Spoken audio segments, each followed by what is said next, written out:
কথাবার্তা বলতে হবে। সম্মানীয় মুআজ্জামিন, ওলিয়া উলিয়ার ইহজগত পরজগতে কোনো ভয় থাকে না, ডর থাকে না। আল্লাহওয়ালা যারা হয়, পীর মুর্শিদ, তিনাদের বলা হয় বাবা জীবন নাই আমার, ইসলাম দরদি বাবা জীবন নাই আমার। তবে অনেকে মানুষ মানে, অনেকে মানুষ পীর মুর্শিদ মানে না, তাদের ভিন্ন রয়েছে। তবে ইসলাম দরদি বাবা জীবন না আমার। আল্লাহ রাব্বুল আলামিন দুনিয়ার জগতে ওলি আউলিয়ার কথা যেহেতু কোরআনে বলেছে, সেই দিকে আমাদের ফলো করে চলতে হয় বাবা জীবন না আমার। ইসলাম দরদি হযরতে ফরিদ আল্লাহওয়ালা একজন আল্লাহর ওলি ছিলেন। তিনি কি করেন, একটা জঙ্গল দিয়ে তিনি বেরিয়েছেন কিছু আলোচনা অন্য একজন আল্লাহওয়ালা দরবারে যাওয়ার জন্য। কিন্তু রাস্তাতে হযরতে ফরিদকে কিছু ডাকুতে ধরেছে, একটা ডাকাতে ধরেছে। হযরতে ফরিদউদ্দিন তিনি বলল ডাকাতকে, কে গো তুমি? বলে আমি ডাকাত। বলে তুমি ডাকাত, তুমি কি করো? তো বলে আমি মানুষের কাছে যাহা কিছু ভাই সেগুলা ছিনতাই করি এবং তার মাথা মুন্ডকে আমি দুখণ্ড করে ফেলে দিই। বুঝলেন? হযরতে ফরিদ আলাইহিস সালাম বলে, আল্লাহর বান্দা হযরতে ফরিদ বলতেছে, বলে শোনো গো, তুমি ডাকাতি করছো কত বছর থেকে? বলে আমার 20, 22, 25 বছর হয়ে গেল। বলে এত বছর থেকে তুমি ডাকাতি করছো, ডাকাতি করে কি করলা? ডাকাতি করে কি করেছো? তো বলছে ঘর বাড়ি, জমি জায়গা, সোনা দানা এবং সংসার চালাচ্ছি। বলছে এতগুলা করেছো? সম্মানীয় মুআজ্জামিন বলে এত কিছু করেছো, তবে তুমি ভুল করেছো না তুমি সঠিক কাজ করেছো? তো বলে ওয়া কেন? তোমার কাছে চাইছি, তুমি যা আমাকে দিয়ে দাও। ফরিদকে বলছে ডাকাত। ফরিদ বলতেছে, ফরিদউদ্দিন গঞ্জ শেখার বলে বাবা রে, তুমি ডাকাতি করেছো, তোমার ছেলে মেয়েকে, তোমার স্ত্রী পুত্রকে তুমি খাইয়েছো, কিন্তু শোনো রে, তুমি যে বড় ভুল করেছো, অন্যায় করেছো, গুনাহ করেছো, এই গুনার ভার কি তোমার ছেলে মেয়ে স্ত্রী পুত্র কি তারা নিবে? তোমার গুনার ভার কি তারা নিবে? ডাকাতকে বলে এ গুনার ভার কি তারা নিবে? বলে কেন নিবে না? তাদেরকে আমি খাওয়াচ্ছি, তাদেরকে পড়াচ্ছি, তারা সংসারে তারা আনন্দের সহিত আছে, আমি রাত দিন ডাকাতি করে তাদেরকে দেখাশোনা করছি, অবশ্যই তারা গুনার ভার নেবে। হযরতে ফরিদ বলতেছে বাবারে, যদি গুনার ভার নেয় তো ভালো, আর গুনার ভার যদি না নেয় তাহলে কি হবে? বললে কেন? অবশ্যই নেবে, আমার বিশ্বাস আছে সারা নিবে, অবশ্যই গুনার ভার আমার ছেলে মেয়ে তারা কেন নিবে না? অবশ্যই নিবে। হযরতে ফরিদ বলতেছে, বলে বাবারা, যদি গুনার ভার নেয় তারা, তুমি যে ডাকাতি করছো আর মানুষকে মার্ডার করছো, মেরে ফেলছো, তুমি এতগুলা অন্যায় করেছো, তুমি আজকে বাড়ি যাও, বাড়ি গিয়ে জিজ্ঞাসা করে আসো, যদি তোমার গুনার ভার যদি তোমার স্ত্রী পুত্র ছেলে মেয়ে তারা যদি নেয়, তাহলে কি করব? তুমি আমার কাছে যা কিছু চাইবা তাহা কিছুই তোমাকে দেওয়া হবে। যা কিছু চাইবা তাহা কিছুই তোমাকে দেওয়া হবে। ডাকাত বলছে, হ্যাঁ, আপনাকে আমি এখানে ফেলে দিয়ে, আমি ছেড়ে দিয়ে বাড়ি যাই, আর আপনি এই মুহূর্তের মধ্যে পালিয়ে যান, এটা হইতে দিব না। দেন তো, আপনি যা পারেন দেন আমাকে, আপনাকে নেওয়ার পরে আপনাকে দুনিয়া থেকে বিদায় করে দিব। হযরতে ফরিদউদ্দিন গঞ্জ শেখার বললে, বাবা রে, আমি একজন আল্লাহর বান্দা, আমি কোনো অন্যায় করি না, আমি কোনো ভুল করি না, আমি কোনো মিথ্যা কথা বলি না। ও ডাকাত শোনো রে, তোমার মনে তো কোনো বিশ্বাস নাই, কোনো দয়া নাই, মায়া নাই। ডাকাত রে, তোমাকে বলা হলো তুমি বাড়ি যাও, বাড়ি যাও, তবে আমাকে তোমার যাহা করে এই জঙ্গলের লতা পাতা দিয়ে এই জঙ্গলের যত লতাগুলা গুছাও, দড়ি বানাও, আমাকে যা করে পারবা আমার হাত পা গুলো ভালো করে ইচ্ছা মতো আমাকে বেঁধে যাও। বেঁধে গেলে তুমি বেঁধে আবার বাড়ি থেকে জিজ্ঞাসা করে আসো, তাহলে তোমার কোনো ভয় থাকবে না যে আমি পালিয়ে যাব। ফরিদউদ্দিন বলতেছে, বাবা আমাকে যা করে ইচ্ছা আমাকে ভালো করে বাঁধো গাছের সঙ্গে, বেঁধে তুমি বাড়ি যাও, জিজ্ঞাসা করে আসো যে তোমার গুনহার ভাত তারা নিবে কিনা। ডাকাত কি করল? এই দেখেন দরদি মুসলমান, হযরতে আপনার ফরিদউদ্দিন যখন বলল, তাকে গাছের মধ্যে গাছের সঙ্গে বেঁধে তারা কি করলো, চলে গেল। দরদি মুসলমান, ইসলাম দরদি, এবার যখন গাছের সঙ্গে বেঁধে তারা চলে গেল, গাছের সঙ্গে বেঁধে যাওয়ার পরে এই দেখেন বাড়ি গেল। বাড়ি যাওয়ার পরে জিজ্ঞাসা করে বলে, ও বিবি রে, ও বিবি, শোনো গো শোনো, তোমাদেরকে একটা কথাবার্তা বলতেছি, তোমাদেরকে একটা কথাবার্তা বলতেছি। সম্মানীয় মুআজ্জাজ সামিঈন, ইসলাম দরদি একবার দরুদ পাঠ করেন তো, আল্লাহুম্মা সাল্লি আলা। এই ভাইজান, যদি অসুবিধা হয় এটা ওই ওই থমের সঙ্গে বাঁধন গা দড়ি দিয়ে, তাহলে ঠিক হয়ে যাবে একদিকে, যদি উল্টে এলে পড়ে যায়।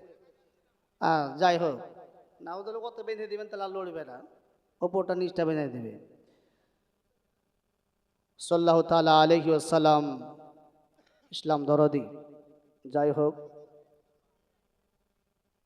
ফরিদ বলল, বাবা বাড়ি যাও, বাড়ি যাওয়ার পরে তোমার স্ত্রীকে জিজ্ঞাসা করো গুনার ভার লিবে কি না। গুনার ভার যদি লিয়ে লাই, যা চাইবা দিব, এমনকি আমার গলা চাইলে গলাও দিব। যাওয়ার পরে বলে, বিবি এতদিন তোমাদেরকে পড়ালাম, খাওয়াইলাম, এতগুলা আমি টাকা পয়সা, সোনা দানা, কানের দুল, লাখের ফুল এত দিলাম তোমাদেরকে, আমার গুনহার ভার কি আমি একলা লিব, তোমরা লিবা না? তিনার স্ত্রী বলে, আমরা গুনহার ভার কেন লিব? আমার সঙ্গে যেদিন আপনার সঙ্গে যখন বিয়ে হয়, সেদিন আমার আব্বা আপনার হাতে সঁপে দিয়েছিল, সেই দিন কেন বলতে পারেননি? বিয়ের সময় কি বলেছিলেন যে বিয়ের পরে আমি মানুষ মেরে খাওয়াবো আমার বিবিকে, ডাকাতি করে খাওয়াবো, তোমার মেয়েকে নিয়ে যাচ্ছি, এই কথা কি বলেছিলে? সেই দিন বলা হয়েছিল আমার স্ত্রী ভারপন্ন, আমি যতদিন থাকবো নিশ্চয় আমি আমার স্ত্রী ভারপন্নর দিকে আমি খেয়াল করব এবং খেয়াল করে যাব। কিন্তু সেদিন তো বলেননি যে চুরি করে ডাকাতি করে মেরে খাওয়াতে হবে। আপনি কোথা থেকে আনছেন, খাওয়াচ্ছেন, এটা যদি আমি দেখতে যাই আর বলতে যাই, এই ওদের মতো গলাটাও তো আমার থাকবে না, ওদের মতো গলাটাও তো আমার থাকবে না।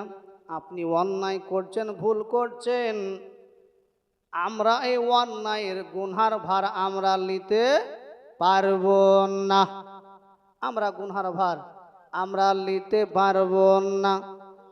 সম্মানীয় মুআজ্জাজ সামিন, বিবিকে বললাম, বিবি রে কেন নিতে পারবে না? এত অন্যায় করি তোমাদের জন্য, এত ভুল করি তোমাদের জন্য, আমার একা পেটের লেগে লাই, আমার একা সাজের জন্য লয়, তোমাদের জন্য তুমি বলছো যে গুনহার ভাড়া পাপের ভাড়া আমরা নিতে পারবো না। মাথায় টেনশন চেপে গেল রে, মাথায় বড় চিন্তা পড়ে গেল। প্রথমে ধাক্কা খেয়ে গেলাম, বিবি তো ভার নেবেন না। মুখটা ঘুরিয়ে নিয়ে ছেলেদের কাছে গেল। ওরে কলিজা টুকরারা, নয়নের মনিরা, আমার বাচ্চা ছেলেরা রে, বাবুরা গো, ও আমার সোনা মনিরা শোনো রে, আমার গুনহার ভার তোমরা কি লিবা? আমি তোমাদেরকে খাওয়াই পরাই। ছেলে মেয়েরা বলে আব্বা গো, মনে হয় আপনার ঘরে জন্ম নিয়ে আমাদের ভুল হয়েছে। আপনার ঘরে জন্ম লিয়া মনে হয় ভুল হয়ে গেছে মনে হয়। আব্বা আপনি অন্যায় করছেন কি করছেন না আমরা তো দেখতে যাই না। আমরা জানি যে আপনি হয়তো ভালো কর্ম করে মাথার ঘাম পায়ে ফেলে ইনকাম করে আমাদেরকে খাওয়াইছেন। আমরা তো আপনাদেরকে বলিনি, আপনাকে বলিনি অন্যায় করেন। আপনি যদি ভালো কাজ করেন সেই তো আমরা শিখব, কিন্তু আপনি অন্যায় করলে অন্যায়ের আমরা ভুলের গুনাহ ভার আমরা নিতে পারবো না। মনের ব্যথা বেদনা নিয়ে মনে বড় টেনশন পড়ে গেল, চিন্তায় পড়ে গেল। কার কথা মনে পড়লো?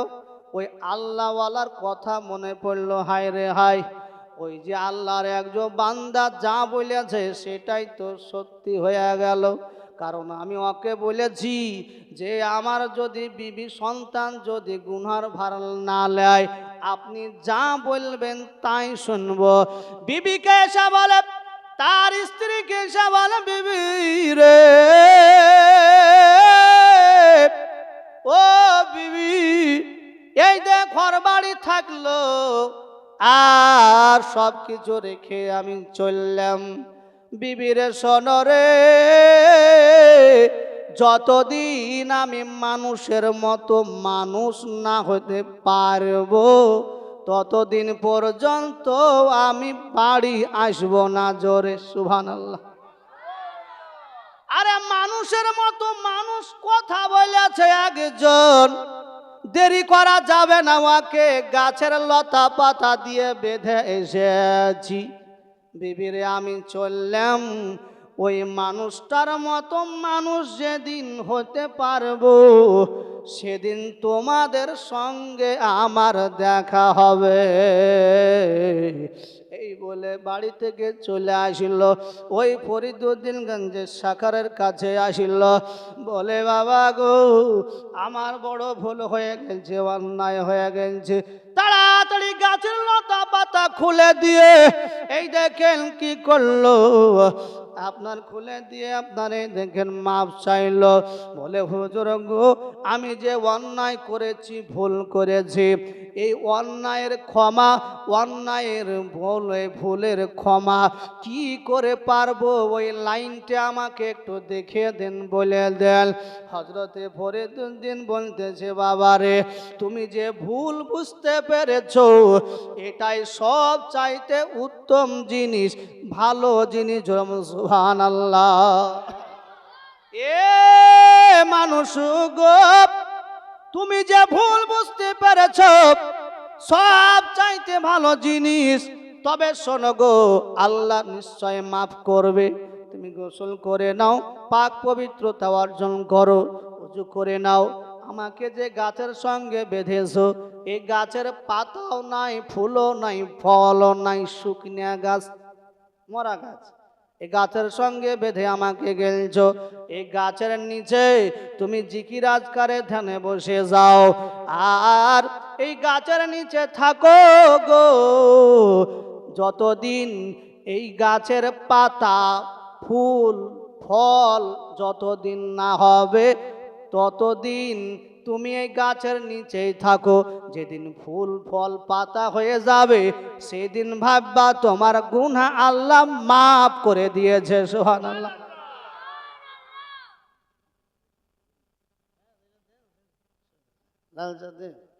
আল্লাহুম্মা সাল্লি আলা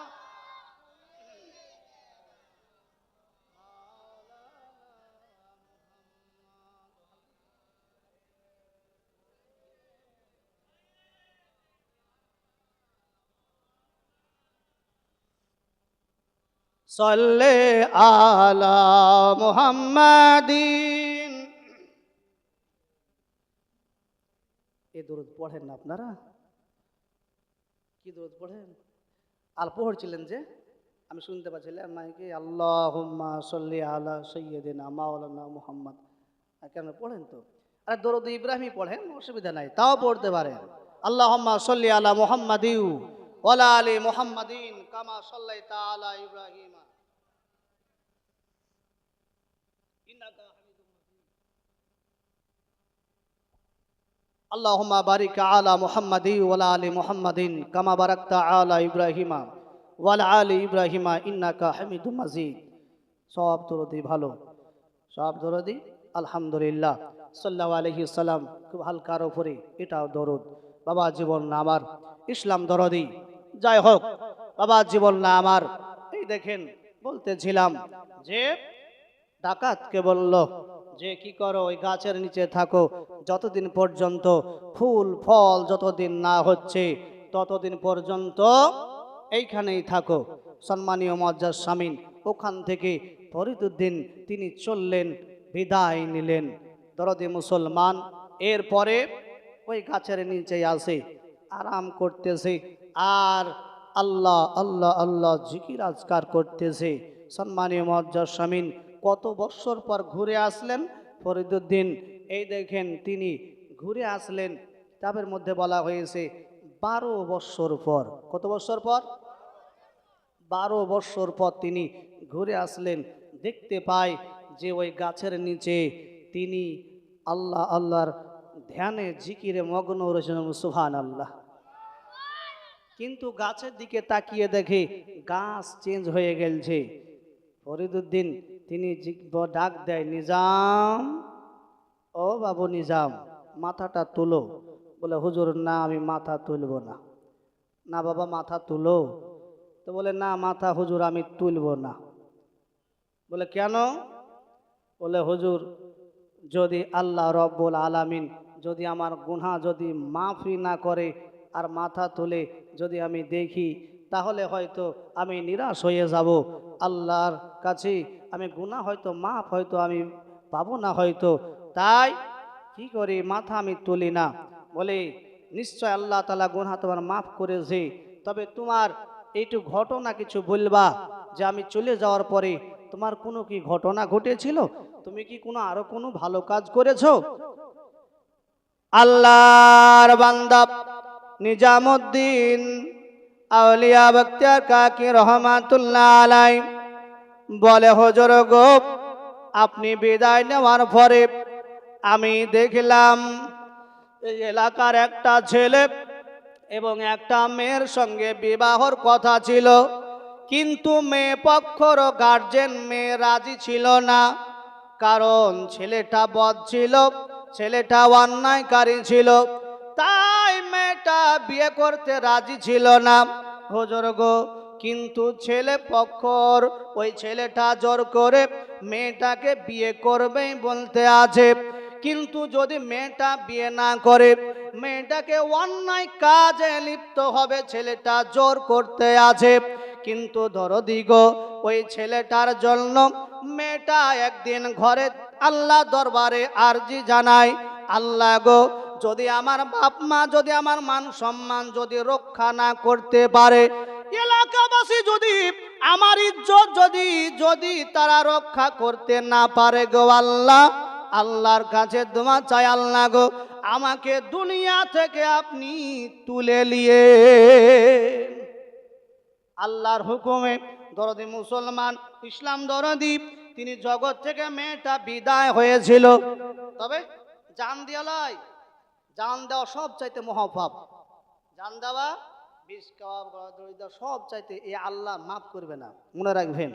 কারণ আল্লাহ জান দিয়েছে, নিশ্চয় আল্লাহ আবার নিবে। জোর করে যারা অন্যায় করে বড় ভুল করে, খুবই খারাপ লাগে আমাকে। দরদি মুসলমান জিনিসগুলা রাগ ঝাল হয়েছে, আপনি এক এলাকা থেকে আর এক এলাকা চলে যান, কিন্তু নিজের জান কারো প্রতি কারো এই দিক দিয়ে নিজের ইচ্ছায় জান ত্যাগ যেন না করে, কারণ আল্লাহ তাআলা এ মাফ করবে না। বাবা জীবন না আমার ইসলাম দরদি, এই দেখেন মেয়েটা দুনিয়ার জগৎ থেকে বিদায় হয়ে গেছিল, তাকে কাফন দাফন করা হয়েছে। কাফন দাফন করা হওয়ার পরে ওই ছেলেটা কি করলো, ওই বদ ছেলেটা কবরস্থানে যেখানে মাটি দেওয়া হয়েছে ওইখানে চলে এসেছে। আসার পরে কবর যেন খুঁড়তে আছে, আর ওই নিজামুদ্দিন নিজাম কি করে দেখতে আছে, দেখতে আছে কবরে কি করে, কবরটা খুঁড়ে লাশটা কি বের করে নিয়েছে। লাশটাকে বের করার পরে নিজামুদ্দিন তিনি গেল, এই কেডারে তুই? বলে আমি এলাকার ডন। বলে কি করিস? বলে তোর কাজ তুই করগা, আমার কাজ আমি করি। বলে তুই কে? নিজাম বলে তুমি আমার কাজ, আমি আমার কাজ, আমি মানুষের মাথা কাটার লোক। যেরকম সুবহানাল্লাহ। আর তুমি আমাকে তাড়িয়ে দিচ্ছ, লাশটা তুললে কেন? সম্মানীয় মুআজ্জাজ সামিন, মানুষটার নজর খারাপ দেখে যে কোদাল দিয়ে মাটি খুঁড়েছিল, অস্ত্র দিয়ে মাটি খুঁড়েছিল, ওই অস্ত্রটা দিয়ে ওই বদমাশকে ওখানে জগৎ থেকে বিদায় করে অন্য জায়গায় পুঁতিয়ে দেয়। তারপরে মেয়েটাকে আবার কবর দিয়ে দেয়। নিজাম কবর দেওয়ার পরে আবার ওই গাছতলার নিচে আসে, আর আল্লাহর জিকির আজগারে মগ্ন রয়ে আছে। ফরিদ বলে বাবা কথা তো হইল মাথা তুলো। বলে হুজুর মাথা তুলি না এই কারণে, আমি যে যা করছে করুকা, আমি তাকাবো না। ওখানে কবর খুঁড়ছিল, এমনি তো কত মানুষ মেরেছি ঠিক নাই, আর আমি তোবা করার পরেও আপনি চলে যাওয়ার পরও আবার মানুষ মেরেছি, আল্লাহ আমাকে মাফ করবে কিনা এই ভয়ে ডরে আমি মাথা তুলি না। যেরকম সুবহানাল্লাহ। আমি এই ভয়ে আমি মাথা তুলি না গো। বলে নিজাম তুমি মাথা উঠিয়ে দেখো। মাথা উঠিয়ে দেখে যে গাছের পাতা এবং ফুল এবং ফলে যেন মরা গাছে ভর্তি হয়। জোরে বলুন সুবহানাল্লাহ। ইনার হচ্ছে আল্লাহর ওলি, এনারা হচ্ছে আল্লাহওয়ালা, পরিষ্কার ইমানদার আল্লাহওয়ালা। এর জন্য আল্লাহ বলে আলা সাবধান হয়ে যাও, ইন্না নিশ্চয় লা নেহি খব মনে ভয়, নিশ্চয় ওলি আউলিয়ার ইহ জগত পরজগতে ভয় থাকে না। জোরে বলুন সুবহানাল্লাহ। ফুল ফোটে যেমন ঝরে তেমন খোদার বাগানে, আয়ু কতক্ষণ কারে খানে কে বলো জানে। বলতে পারবো আমার আয়ু কখন, কে কখন দুনিয়া থেকে চলে যেতে হবে? স্যারকে বলে ফুল ফুটে যেমন ঝরে তেমন খোদার বাগানে, আয়ু কতক্ষণ কারে খানে কে বলো জানে। তাই থাকতে সময় নাও বুঝিবাই জীবনের মানে, সব আছে লিখা দেখো না ওই হাদিস কোরআনে, সব আছে লিখা দেখো না ওই হাদিস কোরআনে। ফুল ফোটে যেমন ঝরে তেমন খোদার বাগানে, আয়ু কতক্ষণ কারে খানে কে বলো জানে। এই দুনিয়া যদি মনে হয় এক পানিরই ফোঁটা, আখেরাত জেনে রাখো বিশাল সাগর যে সেটা। এই দুনিয়া যদি মনে হয় এক পানিরই ফোঁটা, আখেরাত জেনে রাখো বিশাল সাগর যে সেটা। এইখানের তোর ভাবনা যদি তোমারও এত, সেখানে তরে ভাবা উচিত বলো না কত হবে হিসাব যখন তোমার বিচারের মিজানে। কি আমল তুমি করলে বলো, নিয়ে যাবে সেখানে, নিয়ে যাবে সেখানে। ফুল ফোটে যেমন ঝরে তেমন খোদার বাগানে, আয়ু কতক্ষণ কারে এখানে কে বলো জানে। এই দুনিয়াতে আজ যতই করো আমারও আমার, চোখ বুঝে দেখো লাগবে শুধু আধারও আধার।